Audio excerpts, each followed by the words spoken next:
আমাদের পরম শ্রদ্ধাভাজন এখানে নেতৃবৃন্দ আছেন, তাদের পরামর্শক্রমে তাদের সহযোগিতা নিয়ে আপনাদের সাথে মতামত নিয়ে উপজেলা পরিষদের চেয়ারম্যান প্রার্থী হিসেবে আমি প্রার্থী হওয়ার ইচ্ছা পোষণ করেছি। আগামী 29শে মে যে নির্বাচনটি, এই নির্বাচনটি একটি চ্যালেঞ্জিং নির্বাচন স্থানীয় সরকারের।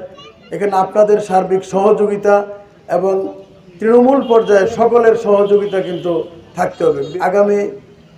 উপজেলা পরিষদ নির্বাচনটি সেজন্য ঐক্যবদ্ধভাবে আপনাদের আওয়ামী লীগ সহযোগী সংগঠন, তৃণমূল, মুক্তিযোদ্ধা সকলের সার্বিক সহযোগিতা প্রয়োজন এবং সেটা হলে আওয়ামী লীগ শক্তিশালী হবে, দল ইউনাইটেড হবে এবং সকলে একটি প্ল্যাটফর্মে এসে ঐক্যবদ্ধভাবে আমরা রাজনৈতিকভাবে আমরা আগামী দিনে একটি আদর্শিক একজন উপজেলা চেয়ারম্যান যদি এখানে থাকে, সেক্ষেত্রে কিন্তু চেতনা কিন্তু এগিয়ে যাবে এবং সকল ধরনের সাংগঠনিকভাবে সকল ধরনের বৃদ্ধি পাবে এবং সব কিছু মিলে একটি সুন্দর ফুলবাড়িয়া গড়ে উঠবে, এটা আমি বিশ্বাস করি। আমি আপনাদের সার্বিক সহযোগিতা চাই এবং দোয়া চাই এবং আশীর্বাদ চাই এবং সকলের সহযোগিতা নিয়ে এগিয়ে যাব। আমাকে পরামর্শ দিয়ে এবং আমাকে সার্বিক সহযোগিতা করে, যদিও মাননীয় প্রধানমন্ত্রী এবং বাংলাদেশ আওয়ামী লীগ কেন্দ্রীয় কমিটি 44টি রাজনৈতিক দল নিবন্ধনকৃত আছে, এর মধ্যে শুধুমাত্র আমাদের দল বাংলাদেশ আওয়ামী লীগ স্থানীয় সরকার নির্বাচনে অংশগ্রহণ করবে, কিন্তু দলীয় মার্কা নিয়ে অংশগ্রহণ করবে না, আর 43টি দলই অংশগ্রহণ করবে। আমি আপনাদের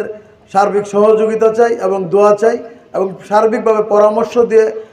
এগিয়ে নিয়ে যাবেন। আমি আপনাদের পাশে থাকতে চাই এবং একটি স্মার্ট ফুলবাড়িয়া গড়তে এবং সুন্দর একটি আধুনিক ফুলবাড়িয়া গড়তে আমরা সকলকে নিয়ে ঐক্যবদ্ধভাবে যেন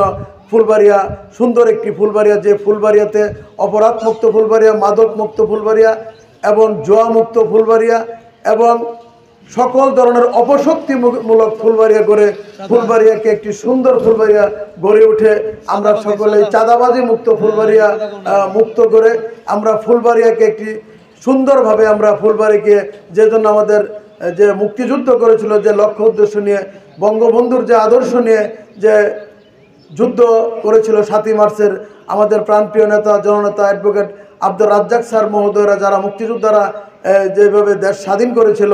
সেই চেতনা নিয়ে, সেই আদর্শিকতা নিয়ে এগিয়ে যেতে চাই। এজন্য আপনাদের সার্বিক সহযোগিতা চাই।